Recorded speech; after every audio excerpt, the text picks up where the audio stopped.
The committee will come to order, and first of all, let me begin by thanking all of you for joining us this afternoon to discuss the continuing crisis of international parental child abduction and how the Trump administration can and must use current law, especially the tools embedded in the Goldman Act, to more aggressively bring children home to their families.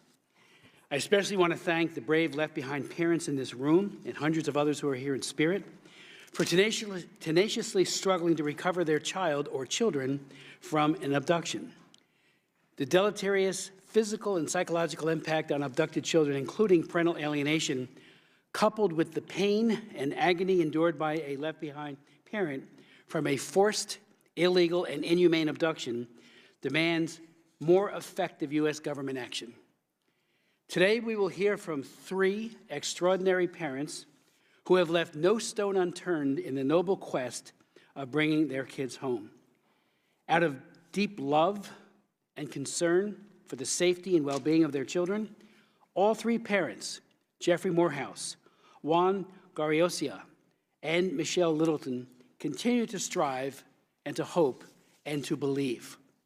All three parents and far too many others like them, daily endure the absolute nightmare of having had their beloved children kidnapped and taken to a foreign land. We can and we must do better. As Jeffrey Morehouse notes in his testimony, to date there have been more than 400 U.S. children kidnapped to Japan since 1994. To date, the government of Japan has not returned a single American child to an American parent. He notes that last time that he hugged his son, the last time I heard his voice was Father's Day 2010. I love you, Moki, wherever you are, he said. Our kidnapped children's true voices, he goes on, have been silenced, and he speaks on behalf of many other left-behind parents, and that they need to be heard. Child abduction is child abuse, and it continues to plague thousands of families across the United States. Each year, more than 450 new children are abducted, adding to the 11,000 children who were abducted internationally between 2008 and 2017.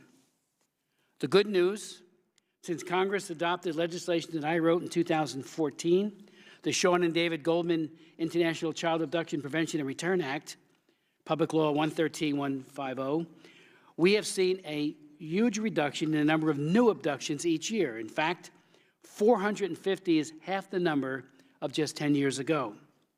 According to the State Department's annual report on international child abductions for 2018, the State Department's prevention team has been working with the Department of Homeland Security, as directed by the Goldman Act, to protect vulnerable children from abduction. Last year, 210 very high-risk children were enrolled in the DHS prevention program, an increase of 60% over 2016. We have also seen some high-profile federal criminal prosecutions of taking parents and their accomplices, such as the prosecution and conviction of Carlos and his wife, Guanamares, for assisting in the kidnapping of their grandson, Nico Bran, to Brazil 5 years ago. These prosecution efforts of the DOJ and FBI are incredibly important, not only for holding the perpetrators accountable and for driving home the seriousness of international child abduction, but also for deterring future abductions. Ask anyone who works in the field or any left-behind parent, and they will tell you that international child abductions are very difficult to resolve, even with the 77 countries that have partnered with the United States in the Hague Convention on the Civil Aspects of International Child Abduction. 215 children came home last year. Every return is a hard-won celebration and should not be minimized. But every case resolved without return must be scrutinized, and aggressively so. 197 cases were closed without return. Did the parent agree to let the child stay abroad because they could not afford the financial or emotional cost of fighting in a foreign court for years on end? Did the foreign court expansively read the Hague Convention exceptions to return so that living in an apartment counted as a, quote, grave risk of harm, such as Japan's courts held in the Cook family case, which is absurd? The Hague Convention was intended to minimize trauma to children and left-behind parents, returning children to their home country for custody determinations and to do so quickly. But it is regularly flouted without consequence to the violating country.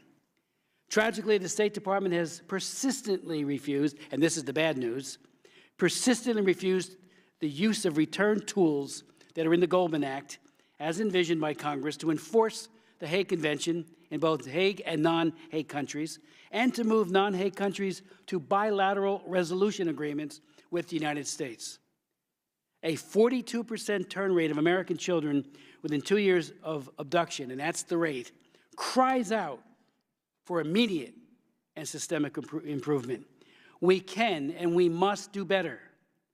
The Goldman Act, of course, empowers the Secretary of State with significant sanctions, including the authority to withdraw, limit, or suspend U.S. development, security, or economic support assistance, to delay or cancel one or more bilateral working official or state visits, to extradite the taking parent, which puts pressure on the parents to return the child, to come up with their own actions that would have a positive effect, and many other prescribed actions that are in the Goldman Act. To my knowledge, extradition has been used once, and the other options, not at all. That has got to change. At a Senate hearing on April 24th of this year, Assistant Secretary of the Bureau of Consular Affairs, Carl Risch, testified that the State Department, quote, considers all the tools the Goldman Act provides for the most effective way to make progress with particular countries. However, more than 2,000 cases after the Goldman Act was signed into law, the State Department has apparently never found a single case where those tools would be helpful, not even in the cases where the foreign courts had decided on return, but just failed to enforce those orders. Devin Davenport has won all 24 appeals over the last 9 years for the return of his daughter Nadia from Brazil, and yet she is still not home. Dr. Braun has been waiting for 5 years for the return of his son, Nico, from Brazil. We have 100 American children abducted to India with almost no hope of return without the United States choosing to take real action. And again, those actions are in our law. They're in the Goldman Act. Use them, Mr. President. We could also lower the number of visas available to Indian citizens until abducted children are returned. Another opportunity to get this right.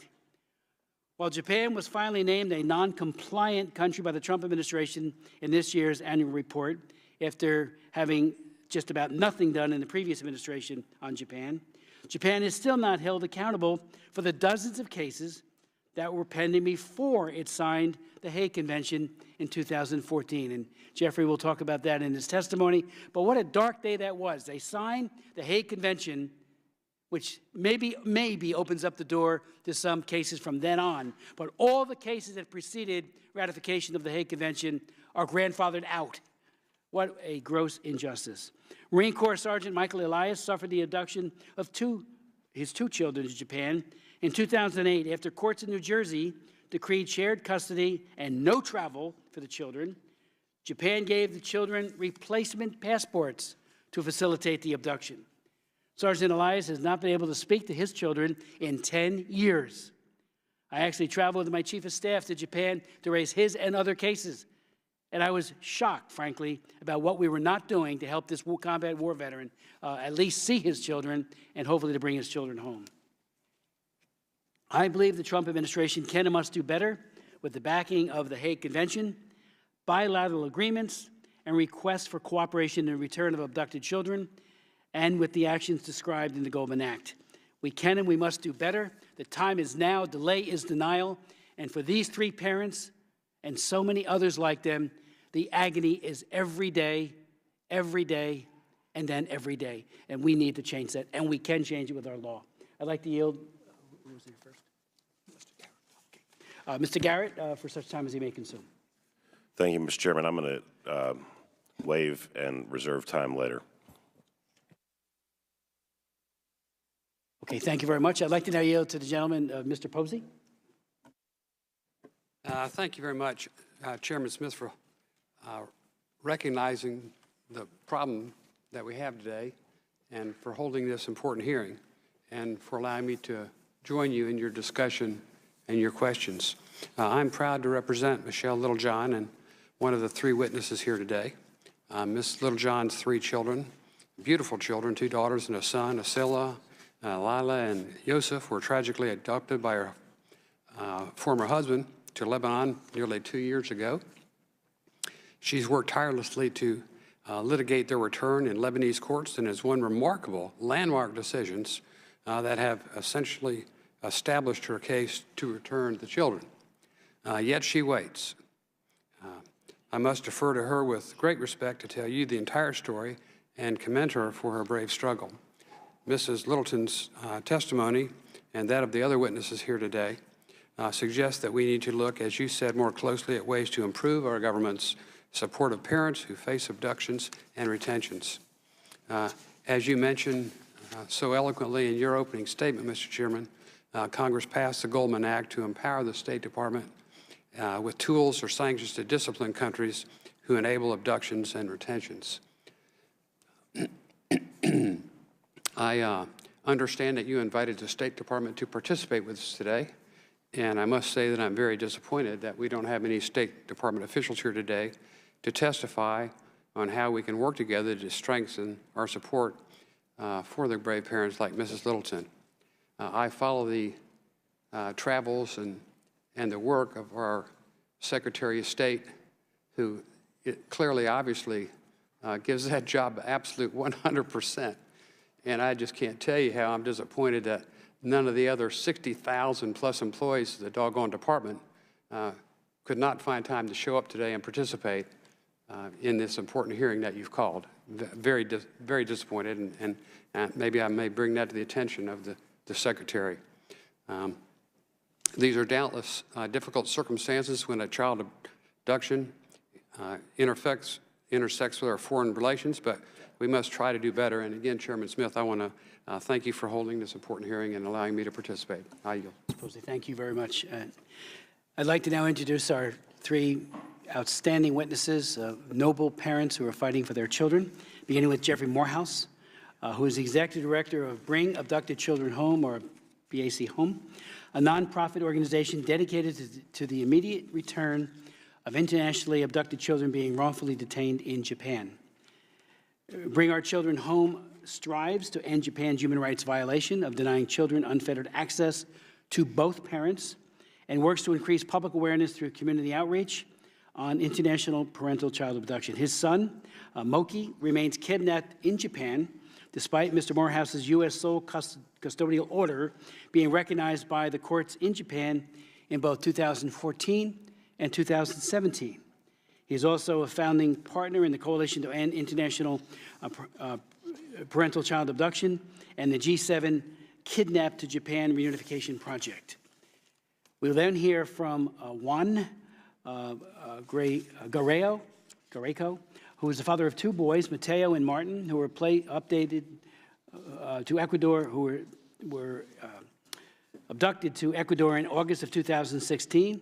Mr. Garreco decided to start his own independent financial advisory practice in 2004, the year Mateo was born. His independent financial advisory practice allowed him to fulfill his commitment to spend more time with his children. Previously, he worked for a select number of investment banks in New York and Miami, and he is here today to make that appeal for his two children, and we're grateful he's here. Then we'll hear from Michelle Littleton, who is the mother of three children, Asila, Layla, and Yosef, who were abducted to Lebanon on January 4th of 2017.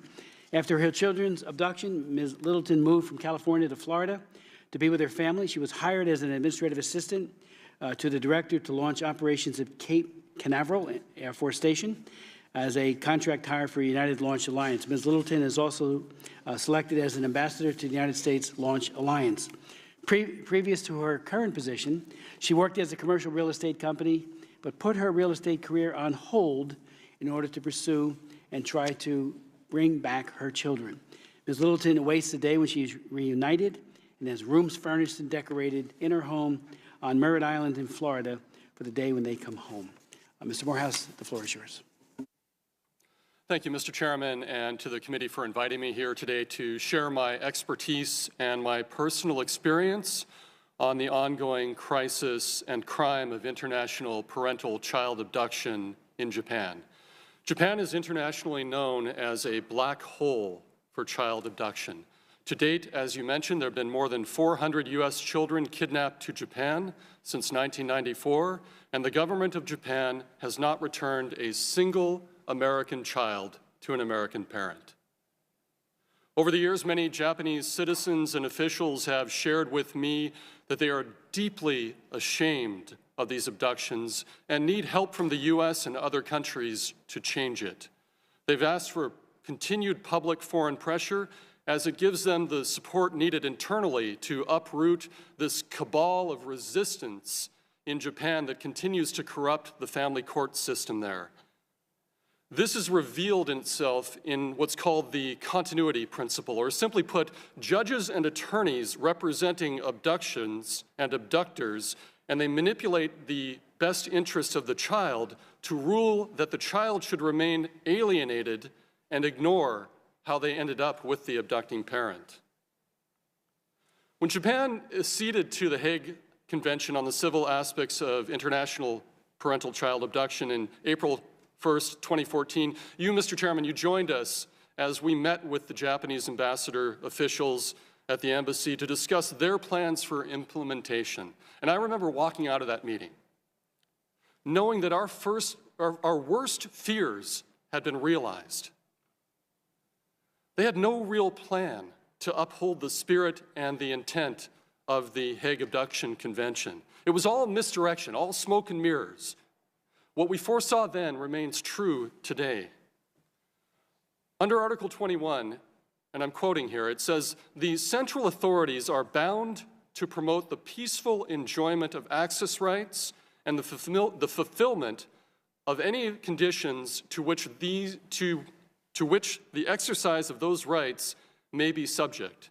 The central authorities shall take steps to remove, as far as possible, all obstacles to exercise these rights."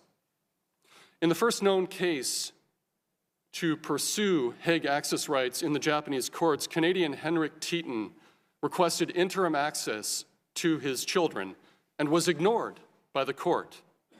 The judge refused to provide his name, therefore making accountability in these rulings impossible. No observers, no embassy officials were allowed to witness the court proceedings.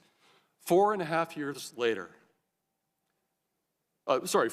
years ago, at the very moment Japan acceded to the Hague Abduction Convention, parents joined Bring Abducted Children Home to hand-deliver 30 Article 21 access applications. Hague was supposed to be an efficient path to see our children again. We were told at that time we must give Japan time. We must wait and see. Well, we've waited and we've seen.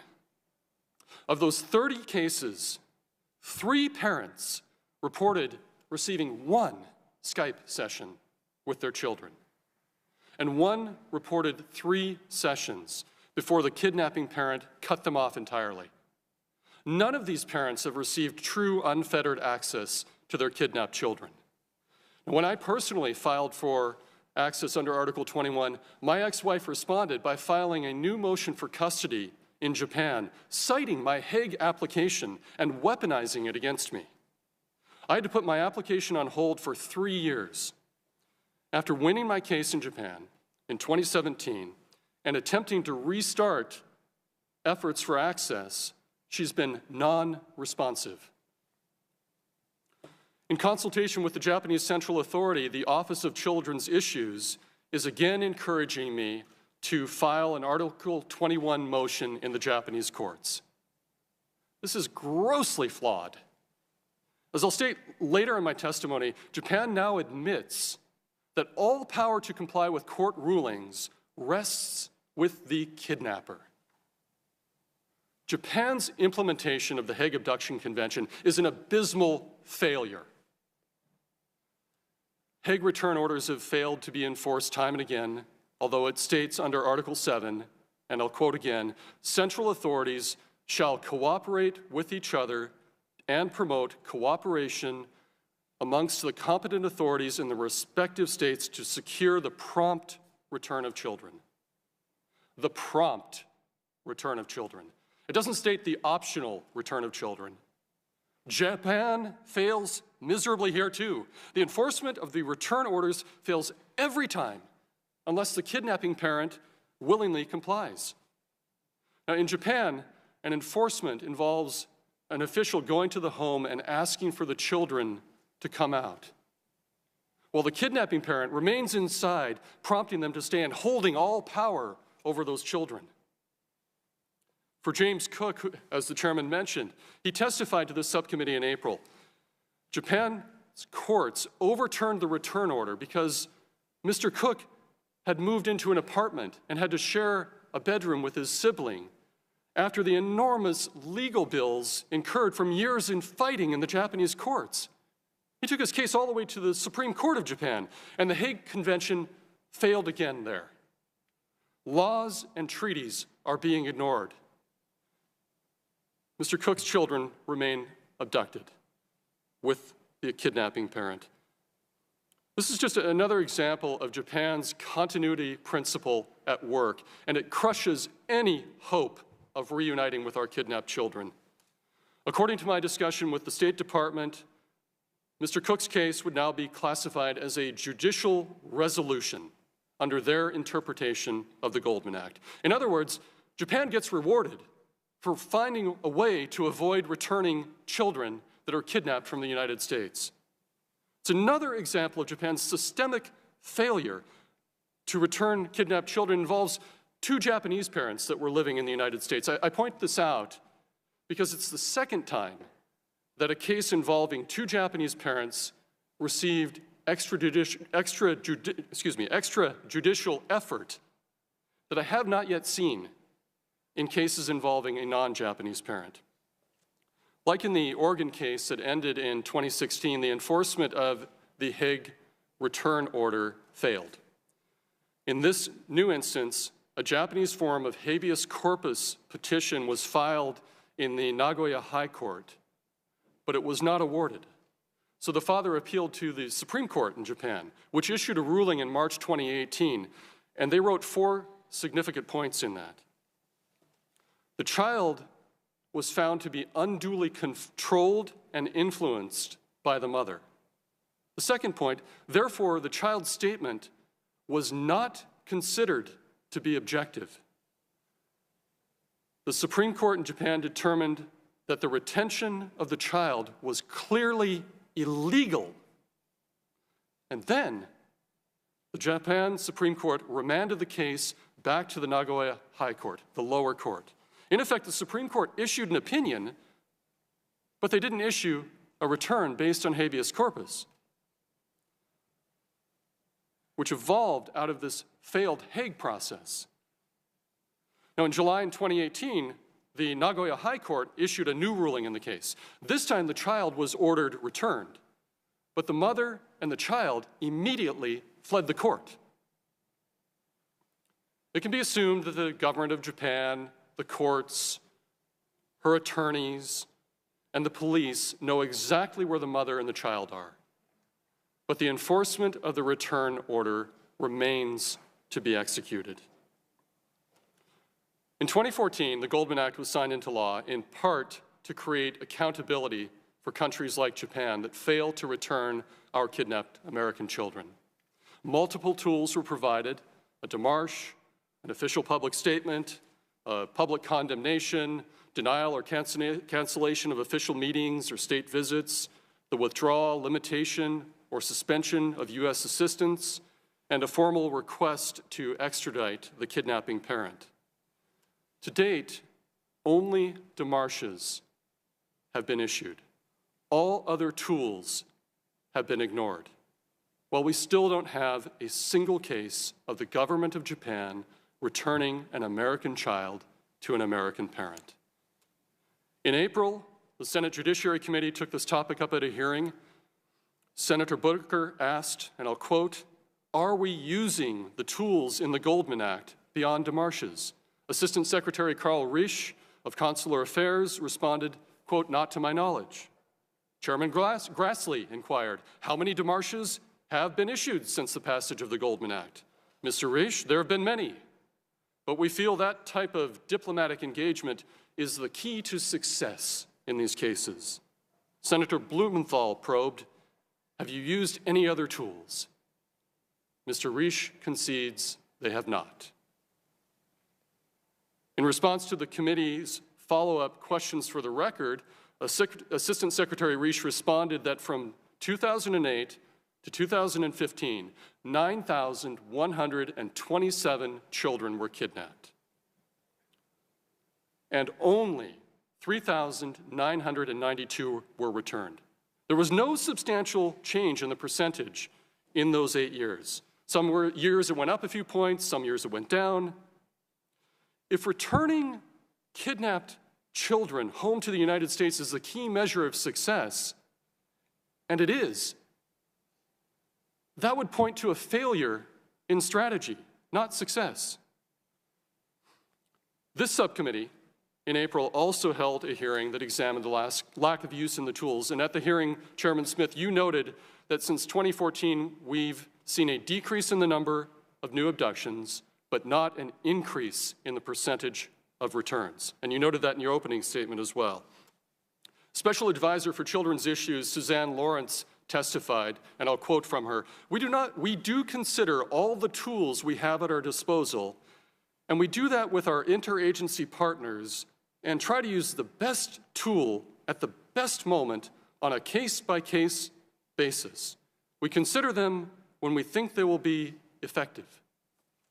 Congresswoman Jayapal followed up, what would move the threshold in order to use those tools? What can we tell our families about what we're going to do differently than we've been doing now? Ms. Lawrence replied, I don't have a specific answer for you on what the threshold is. Congressman Harris commented, is it going to take literally an act of Congress and an appropriations bill to get you ramped up through the escalating sanctions that can occur in some of these countries that the State Department has been unwilling to pursue? And Chairman Smith, you hit it right on the mark. Sanctions work. If Japan doesn't get it through your persuasion, and I thank you for trying so hard, it's time to lower the boom. And the State Department's response to those hearings was to ignore Congress's call to use the tools. A comprehensive review of all 4 actions reports from 2015 to 2018 shows a very bleak pattern. Many of these countries cited are repeat offenders, yet no other tools other than a démarche was utilized. Japan had 3 démarches in 2017 alone. In fact, other tools were only mentioned one time. In the 2018 actions report, the department, they claimed, the department wrote, the department is considering the use of further tools under the Act if Japan continues its pattern of noncompliance in failing to promptly enforce convention court orders. In an open session of the Diet in Japan in early 2017, the Japanese foreign minister at the time, Fumio Kishida, declared, there's not a single example of sanctions under the Goldman Act. He called them out. He called the State Department's bluff. Through multiple hearings in the House and the Senate, the State Department has rejected your calls, Congress's calls, to use the tools. Clearly, démarches, raising IPCA cases with foreign government officials, and empty threats are not bringing children home. And what are these démarches? What's in them? Does anyone really know? I'm still waiting for a response to a FOIA request that our organization submitted in February. What is it going to take beyond démarches? When are the interests of American children that have been kidnapped going to be put first? And when will decisive efforts be made to bring abducted children home? Based on multiple discussions with State, it's clear that Japan anticipated being cited in 2018. It started at least 6 months in advance. There was a démarche in November of 2017 and December. Japan knew what was coming, and they were preparing to spin their way out of it. On May 15th, 2018, as Japan was about to be cited for international parental child abduction by the United States, they held a public seminar at the House of Culture in Japan in Paris, co-organized by the Ministry of Foreign Affairs of Japan and the Japan Bar Association, Federation of Bar Associations. An audio recording of this event from inside, we hear participants being educated about the Hague Abduction Convention. They are taught how to prevent having their children returned to France, should they be taken, without consent to live in Japan. More simply put, the organizers lay out how to abduct to Japan and get away with it.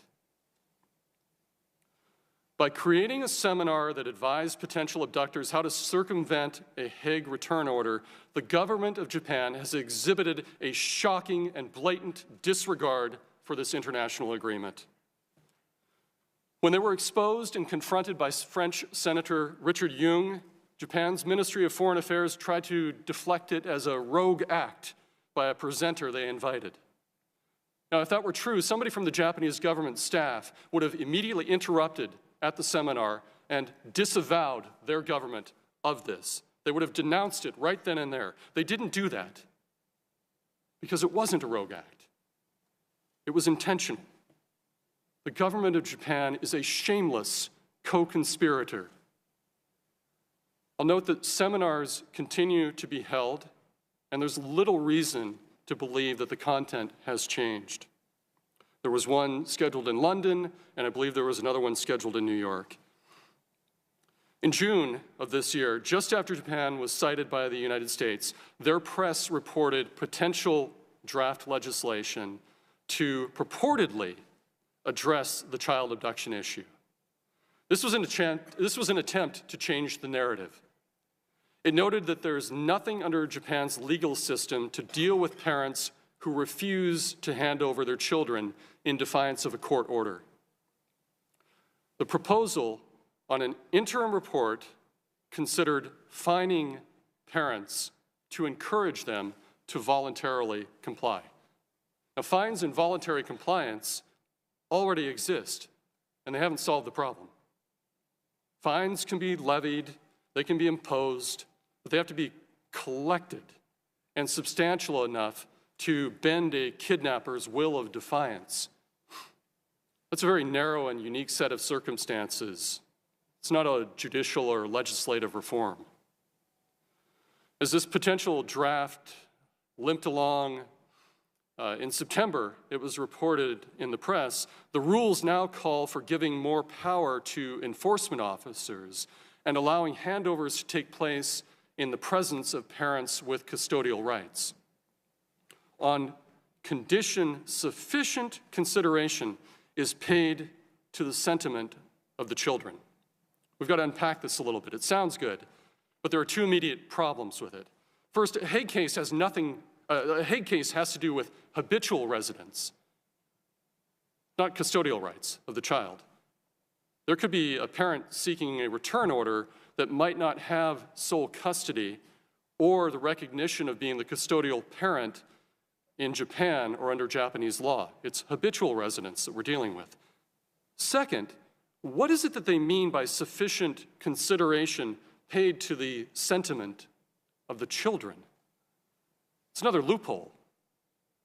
What is the sentiment of a child going to be after they've been alienated for months or years?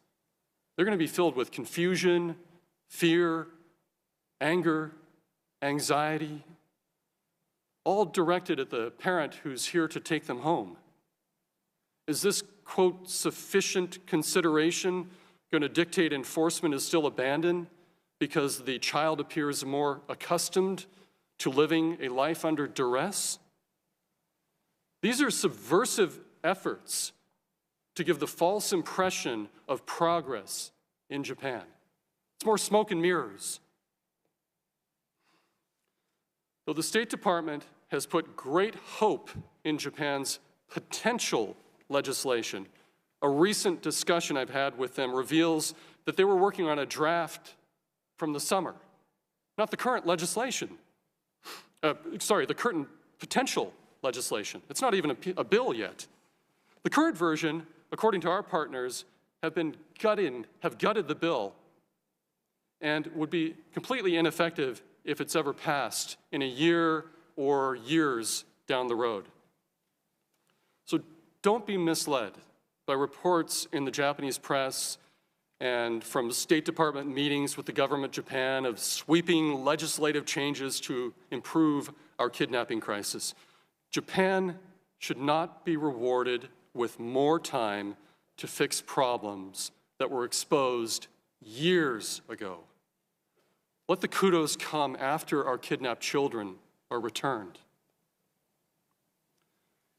In May, my colleague and I met with Japanese embassy officials to try and better understand, is there any genuine path for Japan to reunite parents with kidnapped children?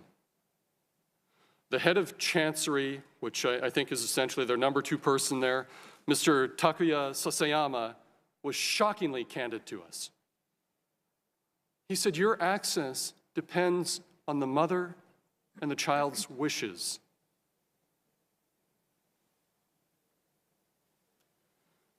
In November, the State Department met with officials in Japan at the Japanese Central Authority to again raise cases of American children kidnapped to Japan and the lack of progress and failures in enforcement of judicial rulings. 2 weeks ago, I received a comprehensive readout from the Office of Children's Issues on this, and there were 3 points I want to share with you. Japan acknowledged that 1, if the parent refuses, there are no repercussions for ignoring an application for access, a return order, or a court order. 2, enforcing a court order depends on the voluntary cooperation of the kidnapping parent. And 3, the kidnapping parent knows this, and they hold all the power. Is this Japan's new tactic? Admit the problem and blame the kidnapper? We need real solutions to the numerous clear-cut cases, such as Naval Captain Paul Toland and Paul Wong. Though they're both the only living parent, the grandparents in Japan are holding their daughters from them. There are cases like Randy Collins, whose ex-wife was ordered to surrender the child's passport to the court, and instead she kidnapped him. Douglas Berg's children were kidnapped from their habitual and legal residence in the United States in 2009, violating his parental rights to access. Marine Corps Sergeant Michael Elias' 2 children were kidnapped to Japan after a U.S. court ordered no travel for those children. The list goes far on and on. It's far too long. All children and families crushed by the government of Japan's unwillingness to uphold its moral, ethical, and treaty obligations. There are thousands of cases within Japan that must be remembered too in this process. In my own case, I was granted sole custody of my son in the state of Washington in May 2007. 3 years later, on June 20th, 2010, I dropped my son, Mochi Atomu Imoto Morehouse, off to begin a week-long visit with his mother. He was 6.5 years old at the time. This is where my nightmare began. 6 days later, I received a phone call that no parent ever wants to receive. It was the police. My son, my ex-wife had been reported missing. I knew immediately what had happened. She had succeeded in what she'd been planning all along. She had kidnapped our son to Japan. At this moment, my life had been shattered. I did everything I could to prevent this. There were passport and travel restraints in place. I had a court order that barred her from leaving the state of Washington with him. The Seattle consulate of Japan had denied her passport request when she went there, and she simply went to the passport office at the Portland consulate of Japan, which issued her one, in violation of the Ministry of Foreign Affairs' own policy. Over the years, some people have said to me things like, "At least you know he's safe with his mother.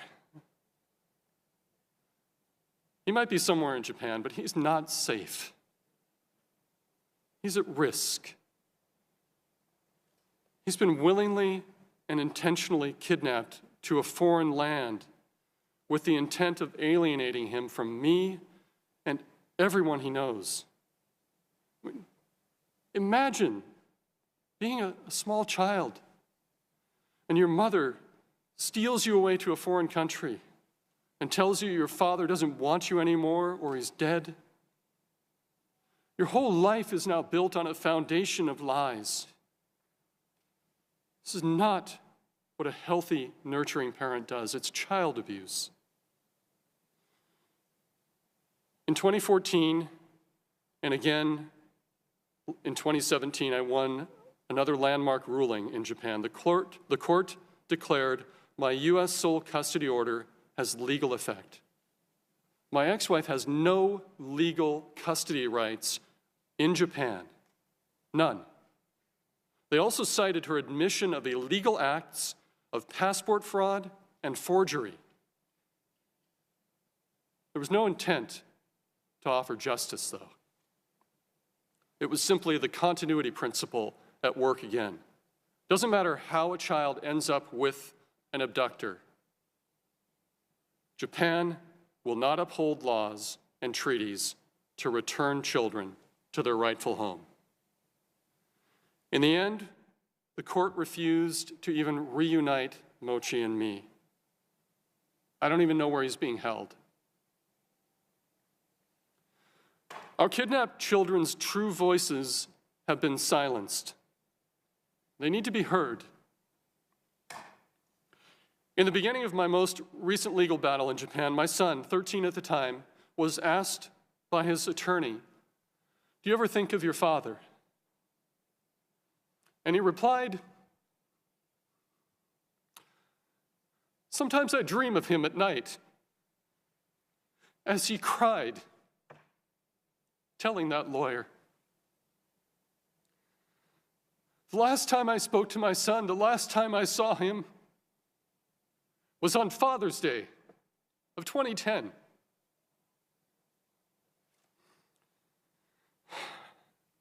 I love you, Mochi, wherever you are. On behalf of the 66 children listed on the Back Home website, and those who have all been rendered voiceless by their abductors, for my fellow parents of internationally kidnapped children here today and watching all over the world who feel marginalized by the lack of active, engaged, transparent assistance in recovering our loved ones, I implore Congress to take strong, unified action toward Japan for its ongoing refusal to return our kidnapped children.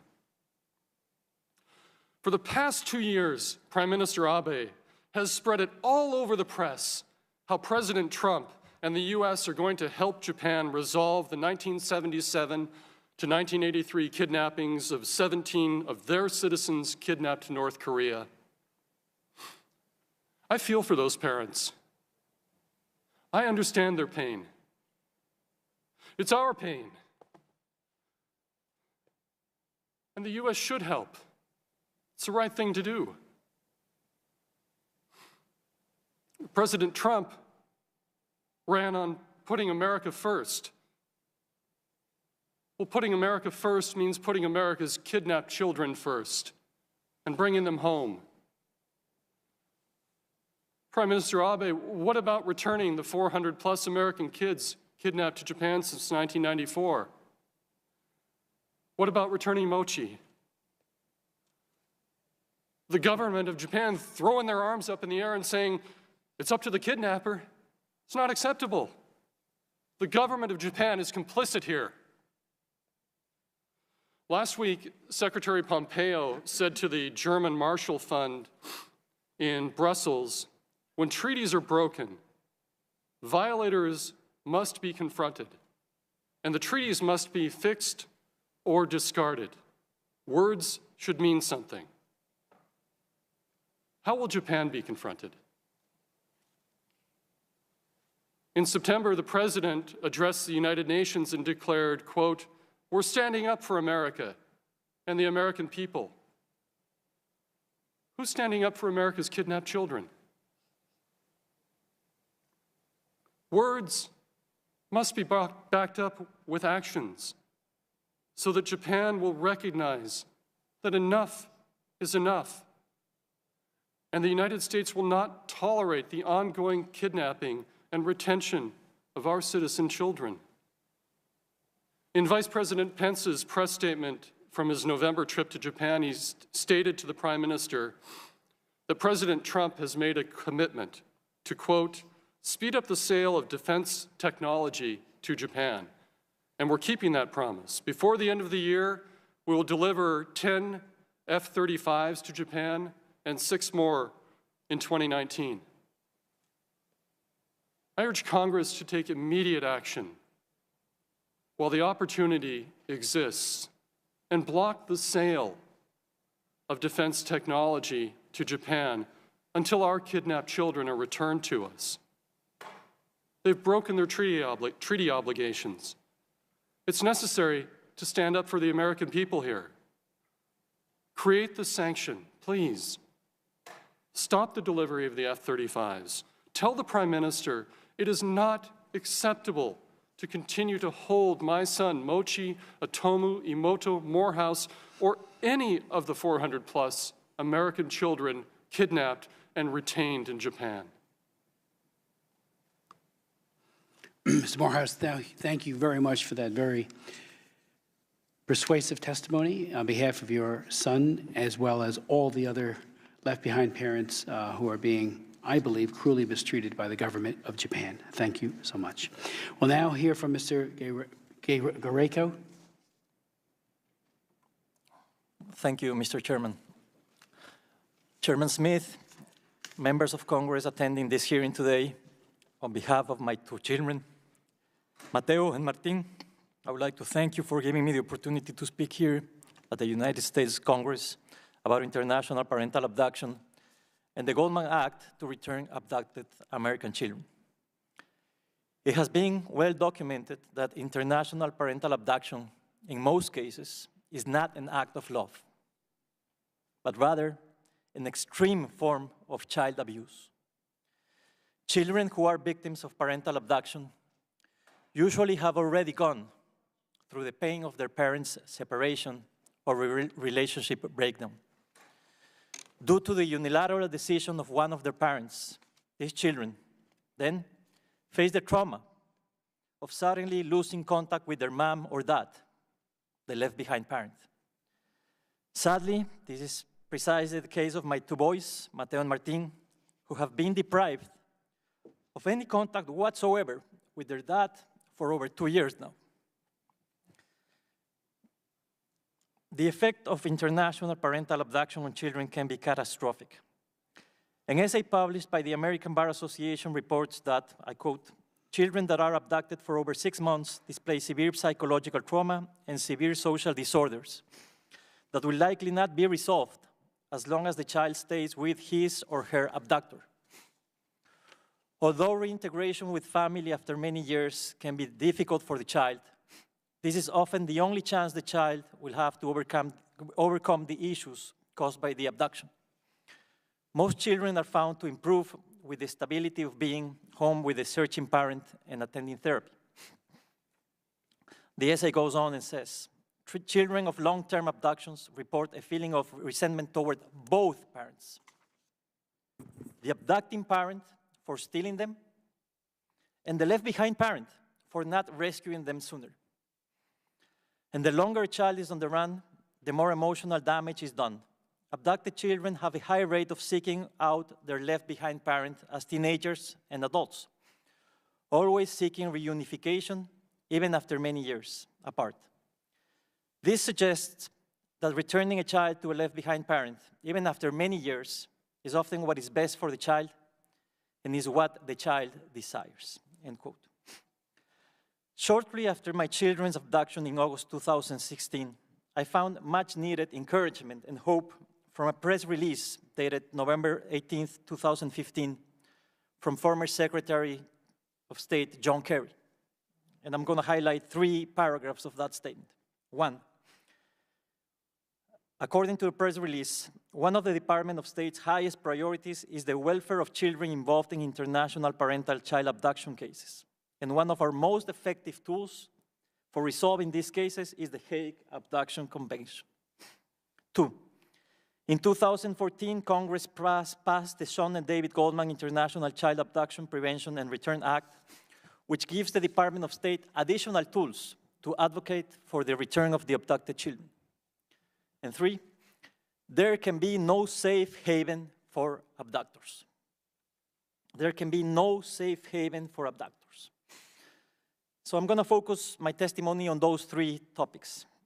After fighting for over 2 years to secure the return of my children from Ecuador, I have found the following conclusions. 1, the Hague Convention has not been an effective tool in bringing back my children from Ecuador. 2, the State Department has not enforced the tools provided by the Goldman Act. And 3, the abductor seems to have been successful in finding a safe haven in Ecuador, a Hague partner country that has been listed as non-compliant by the State Department for several consecutive years. Let me talk about the Hague Convention. In principle, the legal remedy available through the Hague Convention of seeking to have the abducted children returned to their habitual place of residence aims to achieve a fair process. However, in non-compliant countries, reality is rather different. As soon as the taking parent abducted my children to Ecuador, she filed lawsuits for divorce, parental rights, and child support, 3 different lawsuits. Classic case of forum shopping. Henceforth, she has retained 13 attorneys from 9 different law firms in Ecuador in 2 years. 13 attorneys from 9 different law firms in Ecuador, none in the US. When we served her for divorce proceedings in the US, she did not even bother to retain an attorney from the United States. She did not appear in court, and the court gave me full custody and parental rights of my children. But she continued on with the cases in Ecuador. The 13 Ecuadorian attorneys were not retained randomly. They are rather widely known for their political connections in Ecuador and questionable unethical illegal practices. In fact, the very first attorney, Mónica Arellano, chosen by the abductor in Ecuador, is the wife of the person who was acting at the time as the Minister of the Interior, the head of police. My attorneys warned me in Ecuador, don't come to Ecuador. The wife of the Minister of the Interior has the police at her disposal. Don't even bother coming to Ecuador. Subsequently, the taking mother retained the services of 2 attorneys, María Belén Pasquel and María Gracia Pazmiño, who are known to be close friends with the person acting then as president of the Judicial Council of Ecuador, Gustavo Jalca, who was recently ousted in Ecuador due to corruption. More recently, the taking parent retained the services of another attorney, Antonio Acosta, who has the reputation in Ecuador for allegedly engaging in bribing.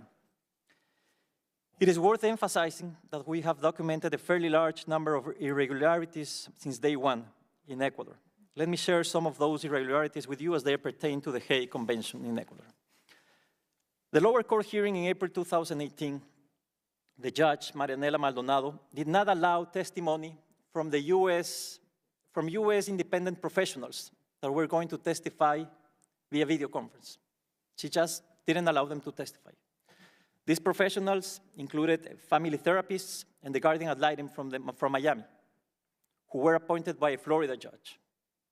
And they had first-hand knowledge of our family dynamics as they personally treated both parents and children for nearly 3 years. The lower court judge did not allow the U.S. custody evaluator, who traveled personally to attend this meeting in Ecuador, this hearing in Ecuador. According to the U.S. custody evaluator, who had previously testified in other Hague proceedings in different countries, he found an extremely hostile environment in the Ecuadorian court. Most notably, the custody evaluator claimed, 1, that the judge demonstrated to be utterly biased, 2, that his passport was confiscated by the court until late in the afternoon, long after his testimony had concluded, and 3, that he was threatened with prison in Ecuador for perjury. He thought he was not coming back to the US. The lower court judge did not recuse herself from hearing this case, despite the fact that she maintains an intimate friendship with opposing counsel. Oddly enough, the judge and the abductors' attorneys were displaying public messages on Facebook of their mutual admiration and love precisely at the time when we were waiting to hear the hearing date for the Hague case. The lower court judge had a short private meeting with my boys before the Hague hearing. Based on that meeting, she denied the restitution of my children because she says that was the desire of my boys. In July 2018, the Court of Appeals, consisting of 3 judges, did not allow an officer from the US Embassy in Ecuador to attend the hearing. We don't know why. An officer from Ecuador's Central Authority was allowed to attend the lower court hearing. The panel of judges also met privately with my children, but this time it was with the presence of an independent child psychologist. After the hearing, the panel of judges announced that a final ruling would be issued in writing in the following days. However, they did announce that their decision to order protective measures in favor of my children in the form of therapies, which were necessary to reestablish the bond between the children with their father in view of the mother's strong opposition. The panel of judges several days later issued the ruling in writing, with protective measures included, denying restitution of my children because they considered that my children were well settled in Ecuador. So notwithstanding having dismissed the reason that the lower court judge had used to deny the restitution, the Court of Appeals proceeded to deny the restitution of my children based on the well-settled exception. It is abundantly clear that this ruling was made in violation of Ecuador's Constitutional Court and the Hague Convention. In 2017, Ecuador's Constitutional Court ruled that the one-year clock of the so-called well-settled exception stops when a petition is received by the Ecuadorian Central Authority. Interestingly enough, the lower court judge did mention in her ruling that our petition had been filed within 1 year of the abduction. However, this material fact was notoriously missing from the Court of Appeals ruling. As we speak, my attorney in Ecuador is filing today an appeal with the Constitutional Court in Ecuador. With respect to the Goldman Act, in April of 2018, when the State Department published its latest Goldman annual report, Ecuador was listed yet again as a country that demonstrated a pattern of non-compliance. Subsequently, in July 2018, the State Department published its report on the specific actions taken against countries determined to have been engaged in a pattern of non-compliance in their 2018 annual report on international child abduction. The following is the actual transcript of the full report of actions taken by the State Department with respect to Ecuador. It consists of 3 paragraphs. 1, the department has reinforced efforts urging Ecuador to improve its convention implementation. In January 2018, the US Central Authority increased the frequency of digital video conferences with the Ecuadorian Central Authority, Ecuadorian law enforcement officials, and the Public Defender's Office to monthly meetings. 2, the department also plans to invite Ecuadorian officials to participate in a new international visitor leadership program scheduled for summer 2018. The International Visitor Leadership Program will specifically address the judicial components of processing and resolving convention abduction cases. And finally, the 3rd paragraph of this action report says, in June 2018, US Embassy Quito delivered a démarche to the Ecuadorian Ministry of Foreign Relations, giving official notice that the department cited Ecuador for demonstrating a pattern of non-compliance, period. That's it. That's all, those are all the actions taken with respect to Ecuador. And with all due respect, these actions, from the point of view of a left-behind parent, do not seem that impressive. Despite the fact that the Goldman Act provides powerful tools to the Department of State, it is evident that these tools are not being used. The State Department's actions report contains no sanctions whatsoever against Ecuador. In its action report, the State Department states that diplomatic engagement remains our most effective tool with all countries to assist in resolving international parental child abduction cases, end quote. I have no doubt, as a left-behind parent, that intentions are good and that the desire is there, but enforcement is clearly lacking. Soft diplomacy alone is not getting the job done. Finally, with respect to actions that might be helpful in resolving the long-standing abduction of my children in Ecuador, I would like to say the following. Critics of the Hague Convention are of the opinion that the United States government is powerless in its attempts to coerce foreign countries to obey or comply with the Hague Convention. To maximize impact and bring back American children abducted abroad, I personally believe that the US government should start announcing and implementing sanctions at the macro and micro level. This will send an unequivocal message to the world and the United States that the United States of America means business when it comes to bringing back its abducted children. So specifically, the executive branch should consider taking the view that American children are being illegally retained in foreign countries as a result of an act of kidnapping. With the implementation of economic sanctions, non-compliant countries will soon start complying with the Hague Convention, and American children will finally be rescued and protected from the harmful effects of international parental abduction. Economic sanctions can have a huge impact almost overnight. The United States is Ecuador's principal trading partner.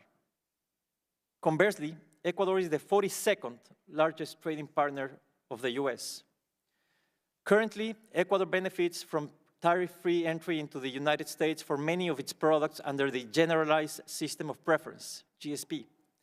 In Ecuador, the annual renewal of the GSP with the US is celebrated as a major victory.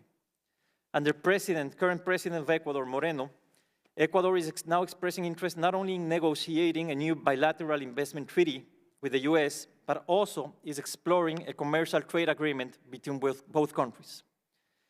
It is worth mentioning that Ecuador is currently facing a fiscal deficit that is unsustainable, and the country lacks any significant monetary policy maneuvering because its official currency is the US dollar. From an economic point of view, the country that seems powerless is Ecuador. If the US were to announce imminent economic sanctions against Ecuador, the days of non-compliance with the Hague Treaty would be over. 2, the Department of Justice should consider taking swift and immediate action against abductors and accomplices. Back in 2016, when my children were kidnapped by their mother, I went personally to the FBI Miami field office, as I had read that the FBI had jurisdiction under the International Parental Kidnapping Act. A special agent, FBI agent, told me on that occasion that the protocol is for the FBI not to get involved until the Hague proceedings in the foreign country were finalized. More recently, another FBI agent, special agent from Miami, emphatically told me, Juan, I'm telling you right now, the taking mother won't be indicted unless you win the Hague case in Ecuador. So the FBI is not going to take any action unless I win the Hague case in Ecuador. To my surprise, the FBI agent also told me that the defenses under International Parental Kidnapping Act and the Hague Convention were the same. My understanding, however, is that International Parental Kidnapping Act has 3 defenses, none of which is the well-settled exception. I would hope that the US law enforcement considers international parental kidnapping as a violent crime against innocent children and that the FBI becomes immediately involved without having to wait for Hague cases to be resolved overseas. Parental abductors usually count with the support network of family and friends who aid in the kidnapping and/or its continuation. These individuals should be investigated and eventually be prosecuted if found liable for aiding and abetting. These accomplices, whether they are family, friends, or even family attorneys, should be criminally charged with kidnapping and conspiracy to kidnap. Prosecuting these individuals makes sense not only because they will be held accountable for their crime, but also because law enforcement may obtain valuable testimony against the abductor and/or other accomplices. More importantly, taking action against accomplices could, in some cases, persuade the abductor to voluntarily return children retained abroad. And number three, the Department of State should consider implementing immigration sanctions against accomplices, irrespective of whether the abducted children were taken to a Hague partner country or a non-Hague partner country. The State Department can build a database with the names of all the individuals involved in the illegal retention of American children overseas, including family, friends, attorneys, judges. Under this scenario, not only the abductor and his or her accomplices, but also corrupt attorneys and judges could be properly interviewed when they visit an American consulate next time for their visa renewal. The problem in Ecuador is that corruption is endemic, especially in the judicial system. And this problem does not seem to be addressed by the State Department's action report on parental abduction. In Ecuador, judges are known for accepting bribes from unscrupulous attorneys and their clients. At the moment, there is no constitutional court in Ecuador because all of its judges, the 9 judges, were recently ousted due to corruption. Furthermore, a national court judge who was part of the panel of judges that heard my Hague case, is currently being investigated in Ecuador after a journalist published a report that her daughter has paid $1,000 in income taxes, $1,000 in income taxes in the past 10 years. Not $1,000 every year, but in the whole 10-year period, $1,000 in income taxes, despite having inflows of several $million in her bank account. The possibility of denying US visas to these individuals can become an extremely powerful tool on preventing and resolving international parental abduction. While legislation may be needed, please, Mr. Chairman and members of Congress, consider implementing immigration sanctions as soon as possible against abductors and their accomplices, irrespective of the country of destination where the abductor has taken our children. I would like to finish my testimony by emphasizing that every day counts. Every single day counts. Time does not erase our memories or heal our pain. Time triggers an awful lot of daily reminders. Time is of the essence, and now is the time to bring our children home. The childhood of our children is in your hands. The fate of our children is in your hands. My special thanks to Michael for his extraordinary work at the Office of Children's Issues, and to Allison for her unconditional support throughout this difficult journey. And last but not least, I would like to send a brief message to my children. I love you guys. I'm here for you always. Thank you. Thank you, Mr. Garreco, for that very powerful testimony. And your recommendations for additional actions, I think they were very well founded.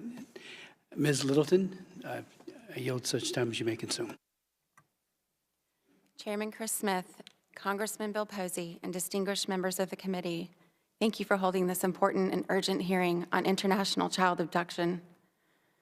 My name is Michelle Littleton, and my 3 beautiful children, Asila, Layla, and Yusuf, were kidnapped from their hometown of Mission Viejo, California, by their father, Mazen Fauzi Matar, on January the 4th, 2017.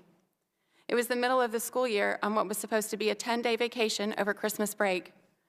While most children were returning to school, my children were boarding a plane and being kidnapped to war-torn Lebanon, where dozens of other American children had already been abducted to and never returned. For 1 year prior to the abduction, my family fought to prevent this nightmare from happening by pleading with Judge James Waltz of Orange County to prevent the trip. Eventually, Judge Waltz felt I was just being difficult and took my custody away so my ex could obtain passports without my consent. After he obtained the passports, I had to agree to the trip to have partial custody back.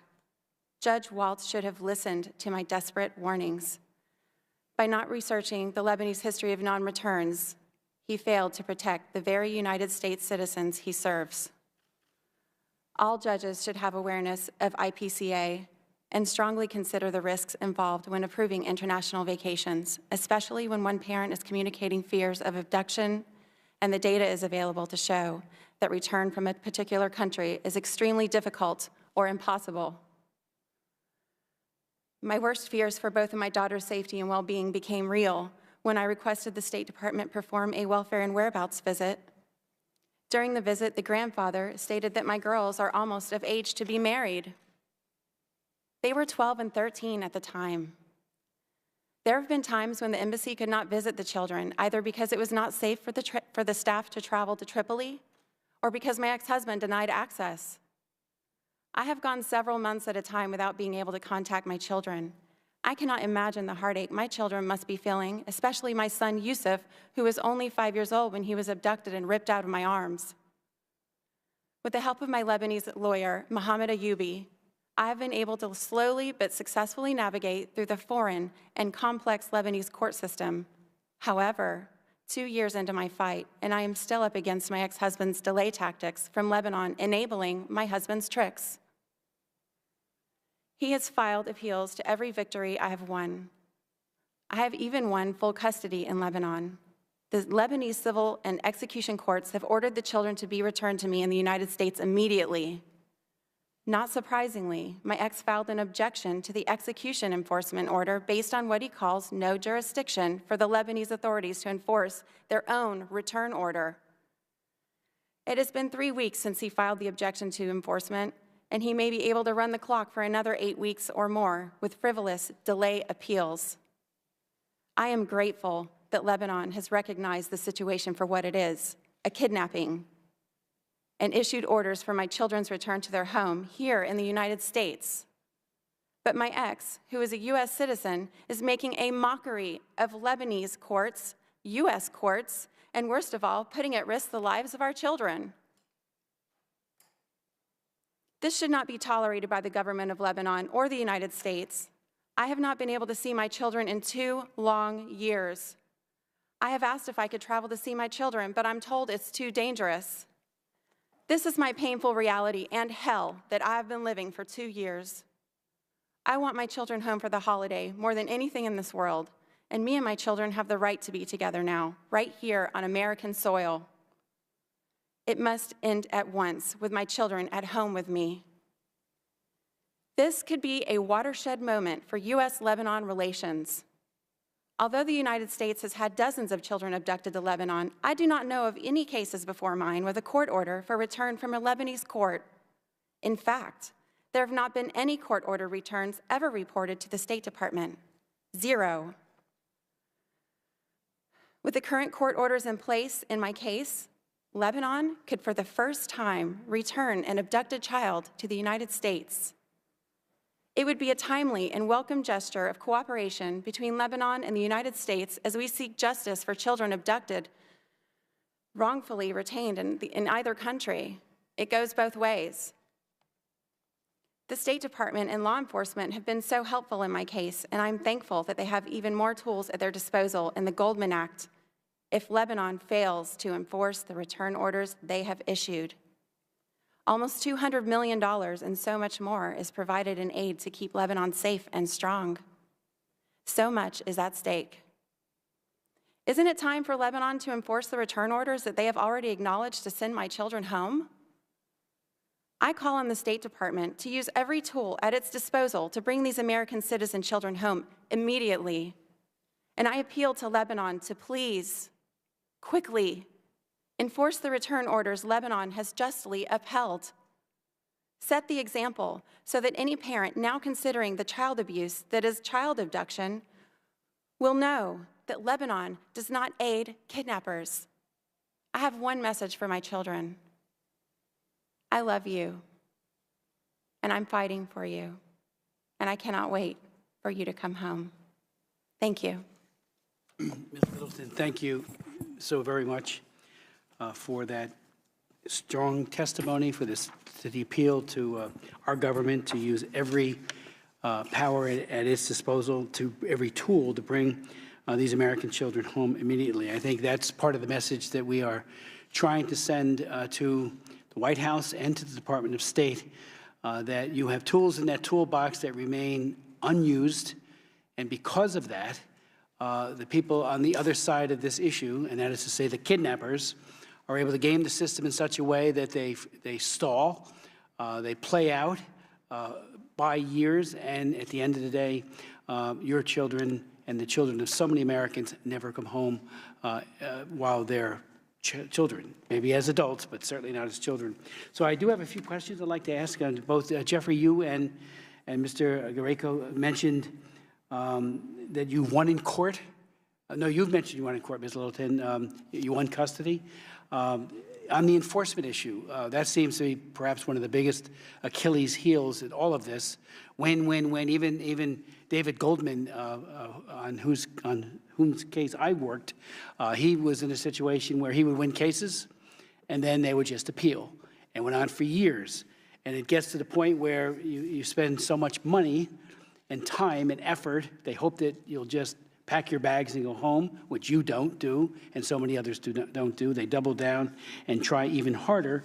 But at the end of the day, you get things like the Article 13b exception to return, which was used in the Cook case, saying, as they did in Japan, that living in an apartment is a, quote, grave threat to the children's well-being, which is absolute nonsense. A lot of Americans live in apartments. There's nothing wrong with that. It is a great way of if you don't have enough money for a mortgage or you're more transient, of just that's where you decide to live. But in his case, he had to spend down so much to get to the point where the very home, his abode, was a simple apartment. And then that's used against him in court again. So, Jeffrey, you might want to speak to that issue, because I think that is utterly perverse, that a court or any judicial or governmental body would use that kind of logic. And on the enforcement issue, you mentioned, Mr. Guerrero, about the intimidation factor in the courts. You talked about the special, how did you put it, just let me get it correct. The custody evaluator said that on the case of the doctor from Miami, that he was threatened with prison in Ecuador for perjury.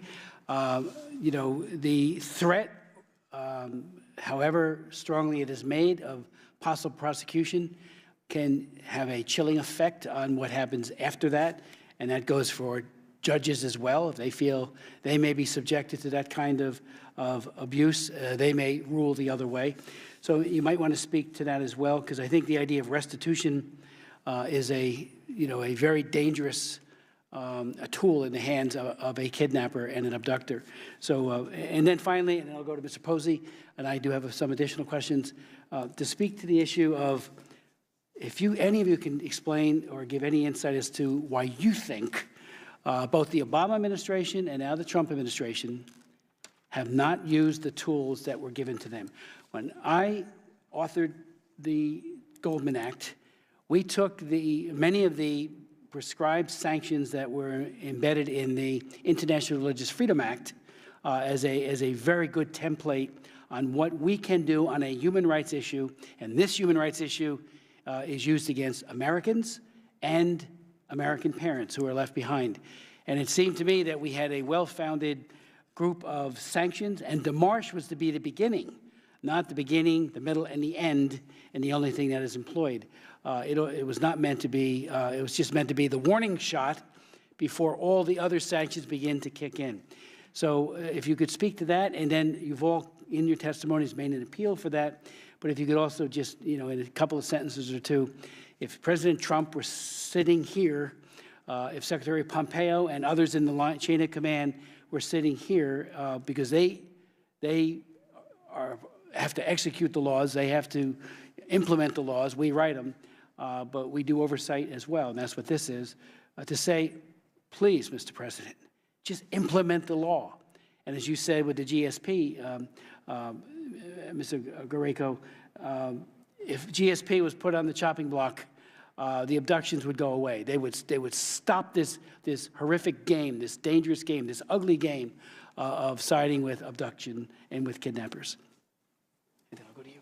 So in response to the question regarding how it works in the courts in Japan and the exceptions they're creating, it goes beyond just the Hague Abduction Convention and really falls all under the continuity principle, where they will not change current circumstances and really just ignore how the child ended up with the kidnapping parent.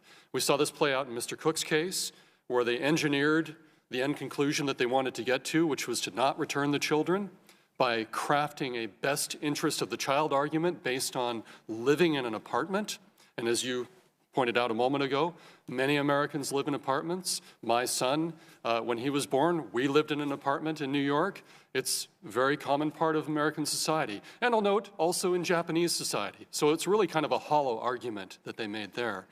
In my own case, as you may or may not recall, the last case took a year.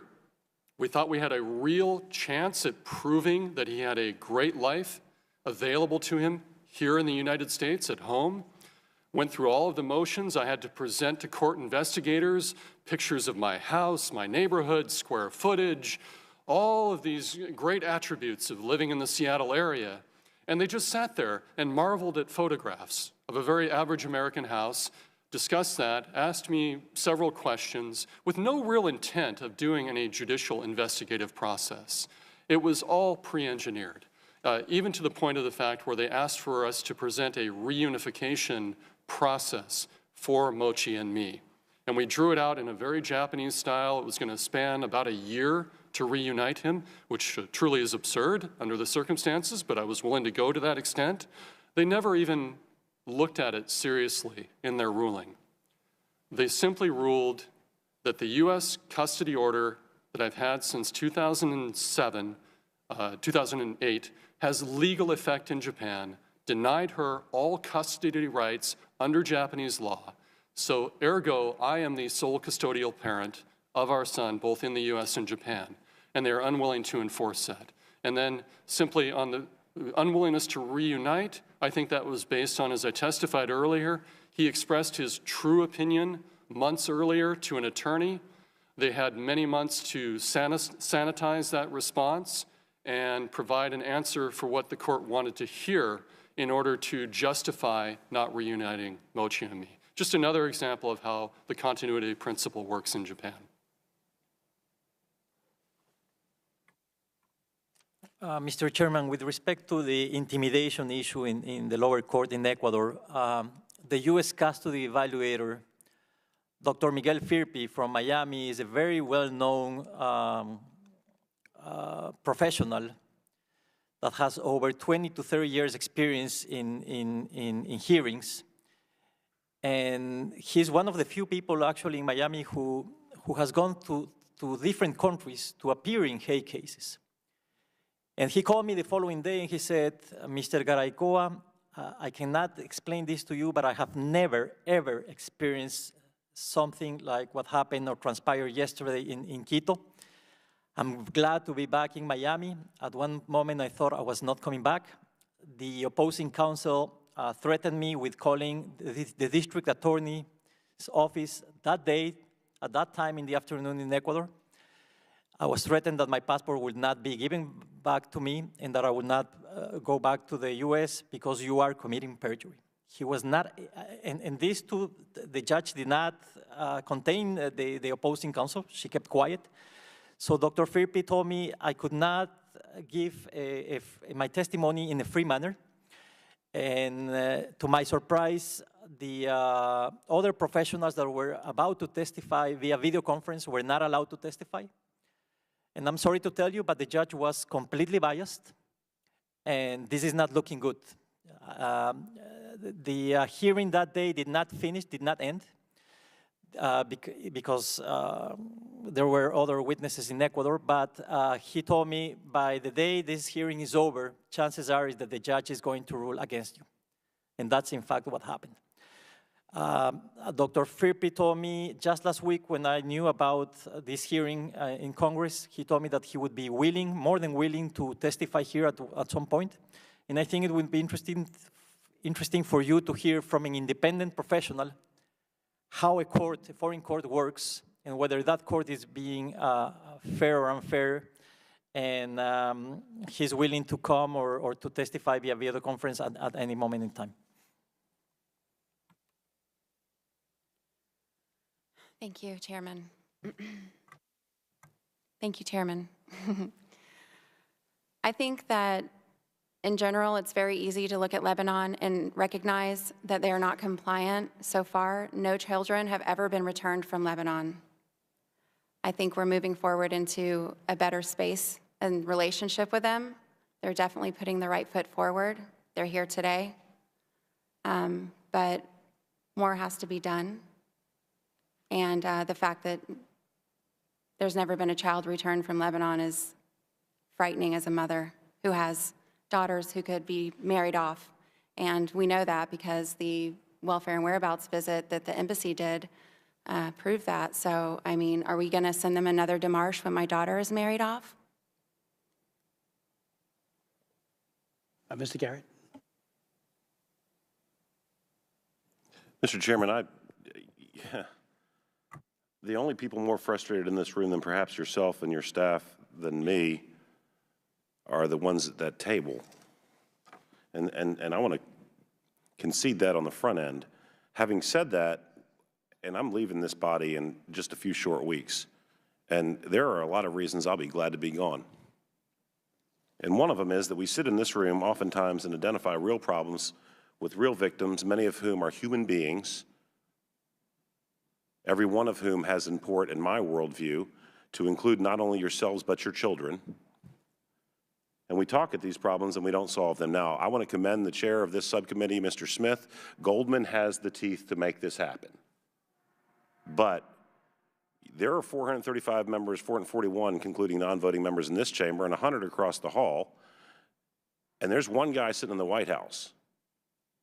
And everything in this world tragically becomes a carrot and a stick, and we have the stick to make the Japanese and everyone else play ball if we're willing to use it. What I've seen in so many areas, and I shall not digress, as it relates to U.S. policy with regard to anything from who we support in conflict zones abroad to whether or not we put a priority on the sanctity of your familial relationships with the people who you love in a way that we can't understand unless they're our own family members. We subrogate oftentimes that which is seemingly micro for the macro. My submission would be that if we do the small things right, the big things generally will tend to take care of themselves. But I hope that somebody in the executive branch is watching this because they can fix this right now, simply by suggesting that 12 F-35s might become 10 or what have you. These things aren't terribly important, tragically, to the people in the executive branch, whether in this country or abroad. If they were more important, I'll bet we'd see some movement. Having said all of that, again, this is not in any way to impugn the folks in this room. I think Mr. Smith has done all that can be done over a number of years, as have each of you. But these are things that we need to get on the radar of the people who can make the changes immediately. And again, I'm not trying to lecture you. You all know this. I can't begin to have empathy, praise God, for each one of you and your suffering. But it matters. It ought to matter. And if Congress were to decide that we were going to fix this, and we really leaned into it, it'd probably be fixed in a few years. We can fix this at Pennsylvania Avenue now. And so I hope someone's looking. I hope a phone call is made. Again, I understand that there are courts, et cetera, of basic jurisdiction in various places, but some of these cases that you're describing, cut and dried, right? Agreements on both sides of the water. So I wish that my words mattered. I hate mere words, but I commend you for what you're doing.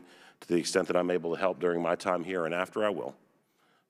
This is really, truly symptomatic of mistakes that we make, I think, in the foreign policy realm by virtue of prioritizing relations, say, with Japan over relations between a mother and child, father and child.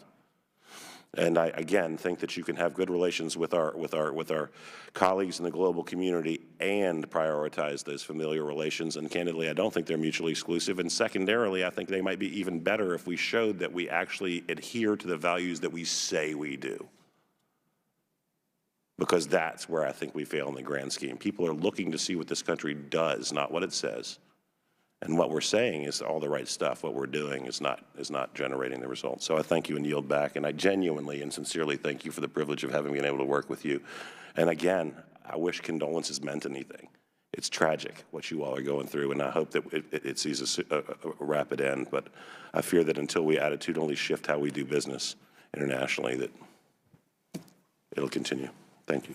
Thank you, Mr. Garrett, and thank you for your service on this subcommittee and your profound commitment to human rights. Mr. Posey. Thank you again very much, Mr. Chairman. And again, be remiss if I didn't state how disappointed I am the State Department is not here and can't help answer or validate some questions that have arisen because of the testimony that we've heard here today. For example, the last time our staff and I met with Ms. Littleton. The Department of State was there, and we talked about a number of different approaches that they might try to execute to make these things happen a little bit more efficiently. They promised to update us, and they did, in fact, recontact us and tell us that the local law enforcement had gone to the children's school to execute an order, and they planned actually to take the kids into possession and return them to you. But can you just imagine on that particular day, the kidnapper didn't let the children go to school, and he refiled to appeal every other finding. So, you know, I think the pressure, the political pressure, definitely needs to be applied at a higher level.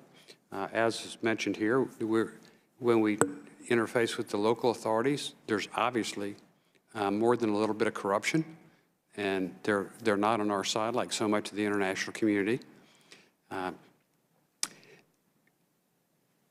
Do you know, each of you, if any criminal charges have been filed against a kidnapper?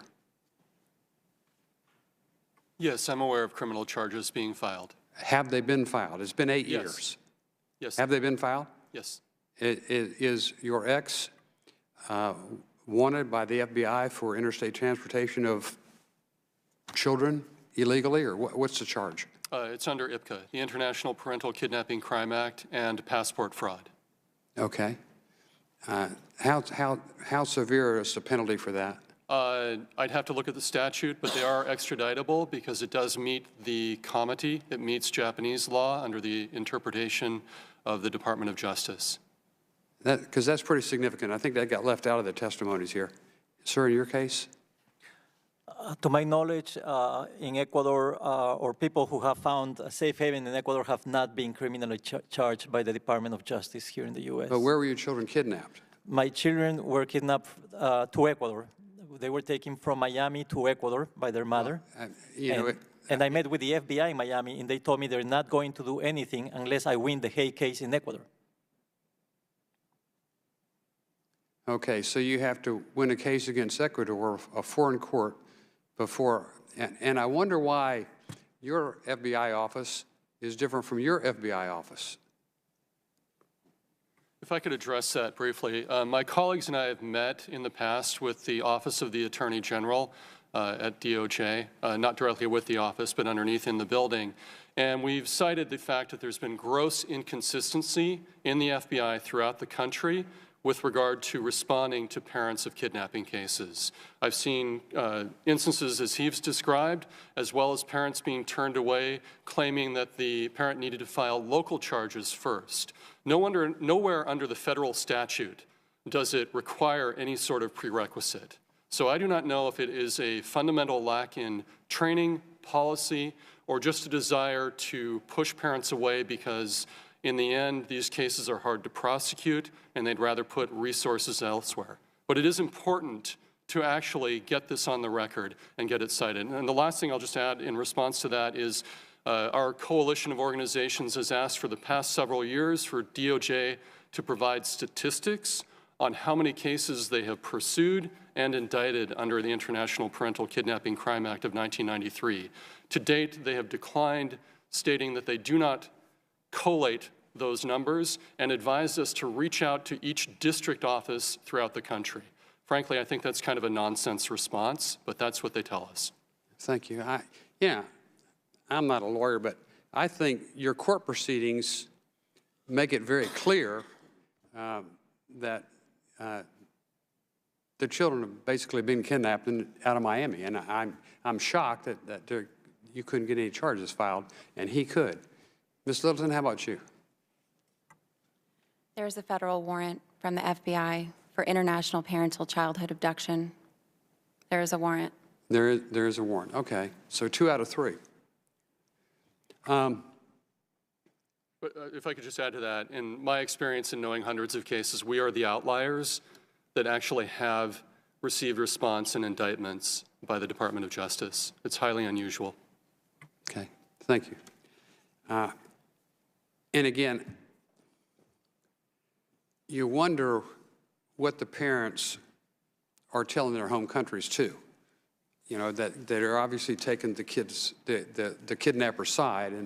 And it would be like if you went over there and kidnapped your kids back and brought them over here, they would be filing motions saying that you molested the children and all kinds of terrible things and why we should send them back to the country with them. I mean, so, it's not clear cut probably to the other side of the authorities either. They don't hear your side. They're obviously just getting the other side. Do we know if there are children in the United States who have been abducted in other countries by Americans and are held here, and the people from the other countries are trying to do just the opposite? Are we aware of that? Yes, there are cases where children have been kidnapped from foreign countries to the United States. How many? I don't have exact figures on that. I do know the Department of State publishes those numbers, or did in the past, on their website prior to the Goldman Act, and they would list year by year the number of incoming cases, as they call it. Okay. Do you know how the status works on any of those? Do we respect the foreign court's jurisdiction? My understanding from meetings with the Department of State on that topic are that's handled by the courts that adjudicate it, and the general answer could be yes, but I think as you pointed out, they get into the details and the he said, she said component. So one could make an argument that we may not be perfect on this as well. However, I do think our American rule of law does apply, and hearsay is probably not allowed in those jurisdictions the way it is in Japan, and I presume in Lebanon and Ecuador and many other countries that stack the deck against American citizens when our children are kidnapped abroad. Yeah, you'd think there should be maybe an international court, but then you see what happens at the UN, same thing. It's all against us. Just out of curiosity, is Judge Waltz still on the bench? Yes, he is. You would not have had a problem were it not for his poor judgment, if I understand your testimony correctly. That is correct. Is he aware of what this turned into?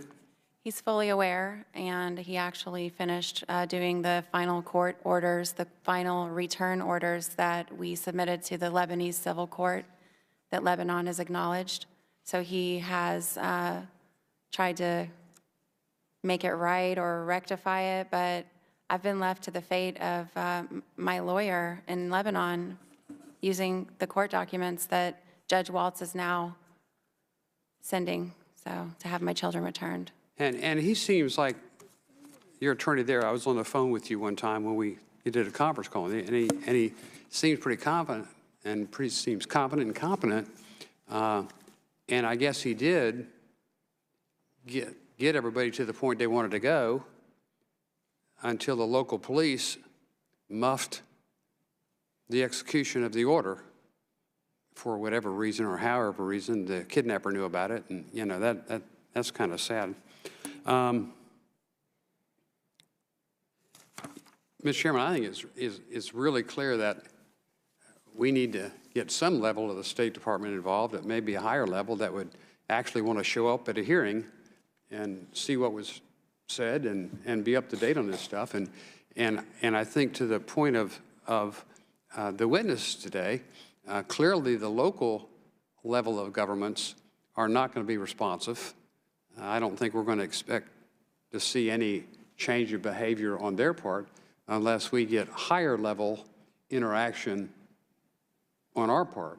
And they've all mentioned the possibility of sanctions being the key. And I mean, this is not on the radar screen of most Americans, but if you know about one of these cases and you know about the injustice of one of these cases and you think about the children of these cases, it should shoot far up the interest screen of any agency, particularly our Department of State. But I don't have an answer right now except some of the things that I've expressed that we should pursue further with our Department of State. But I just want to thank you for your interest in this, as you have so many other humanitarian issues and stood on so much principle for the betterment of mankind. I'm deeply grateful to you, sir.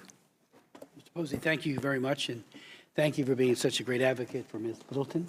I think that shows a clear concern for as she put it, the hell that she is living, having 2 years now, having her children abducted. You did mention in your testimony, as we've seen so many times all over the world, you've won case after case, you have full custody, and yet there's always the frivolous appeal that follows by your ex. And my appeal from this chair now to Lebanon, as you pointed out here, with the current court orders in place in my case, Lebanon could, for the first time, return an abducted child to the United States. It would be a timely and welcome gesture of cooperation between Lebanon and the United States as we seek justice for children abducted or wrongfully retained in either country. I mean, that is a level-headed appeal to a country with whom we have strong relations and friendship, notwithstanding some other issues that complicate it at times. But this seems to be on a purely humanitarian basis, something they could do tomorrow, enforce the orders. And I hope that they will take that from you being here today. And I would point out, and I'm grateful, there have been many members of the press here today. C-SPAN has also covered this, and we're deeply grateful for that, because that allows the American people to hear you and to hear what American parents are suffering because of parental-child abduction. And Mr. Posey, as you pointed out, we have had the State Department here before. We've had high-level individuals. For the record, when I introduced this, it took 5 years to get passed. The Obama administration was opposed to it when Hillary Clinton was the Secretary of State. John Kerry got that position changed within state, and I'm grateful to him for that, and because we would pass it in the House and would languish and die in the Senate. And it took 5 years to get the Goldman Act enacted into law. But a law is only good as its enforcement, and certainly the prevention part of it is doing better and doing well, not as good as we'd like it to be. But the second part, the returns of children, has been a failure. And it's only a failure due to lack enforcement. As Juan said earlier, if we would just say GSP is at risk and we mean it, we would have their attention full bore, and they would make a change in this dilatory tactics, as well as their injustices being meted out to left-behind parents. And again, there's always the issue of reciprocity. We do try in this country to honor our Hague Convention obligations, and that's to non-Hague countries as well. But our idea is that it is the rule of law.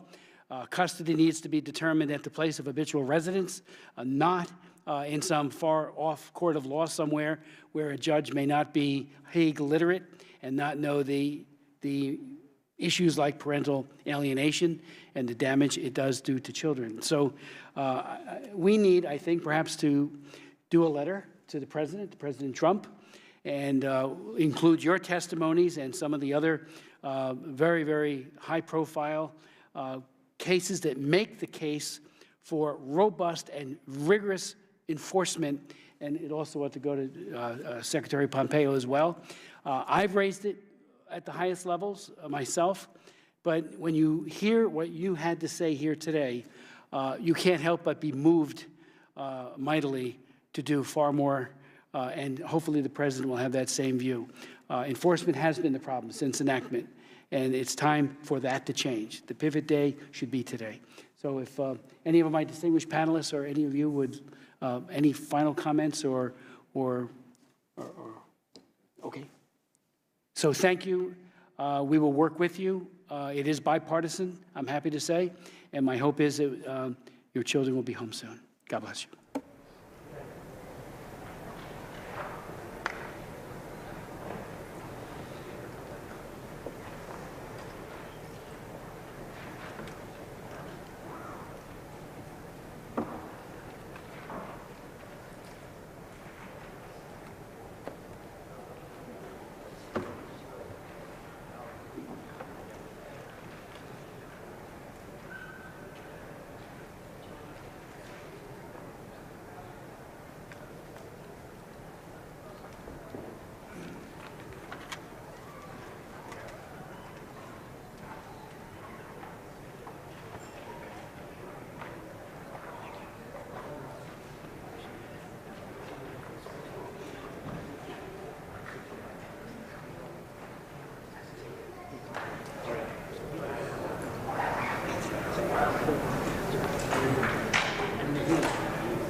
When the new Congress takes office in January, it will have the youngest, most diverse freshman class